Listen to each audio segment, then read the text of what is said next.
Alright, I'm here on the floor to show you an exhaust mod that I did. I'm currently running a jack shaft, and I wasn't looking for horsepower mods, I was looking for torque mods, and the only torque mods that I could find is high flow air filters or high flow exhaust. That's what gives you more torque, and these are just like a bolt-on type mod. And with the high flow exhaust, it can make it extremely noisy, and I don't want to piss anybody off. So in the neighborhoods, I can leave the cap on, or around town or on sidewalks, I'll leave the cap in this position closed completely, and it'll be just the quiet running bike that it's always been. If I'm looking for more torque, if I'm out on the trails or climbing a big hill, I have it spring activated, and this is just on a stud bolt from the engine, and the spring that goes over the clutch cable to keep it off the engine, and then just a couple of nuts on the end.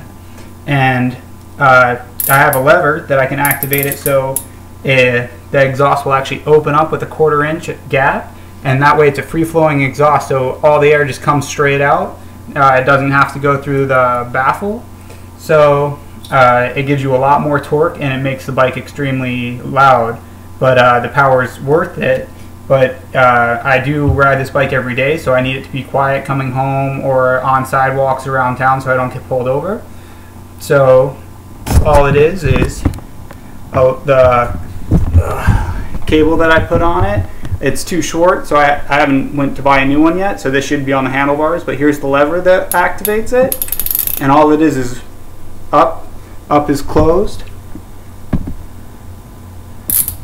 and then down's all the way open.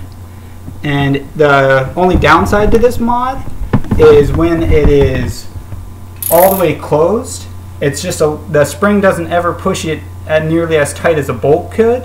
I mean, it's pretty tight on there. I can't just pull it off, but at wide open throttle, it'll rattle just a little bit. So the only downside is just a little extra noise at wide open throttle, but you can barely hear it. And it does help a lot with torque. And it's the best part is if you end up not liking it, you can switch it right back out and shove your regular bolt in there, and you're back to where you started without having to drill any kind of holes. And with it opened, it gives you more torque, but it has a hard time hitting watt because it needs that back pressure to hit those high RPMs. So then you can just close it, and now you can hit those high RPMs and go full speed.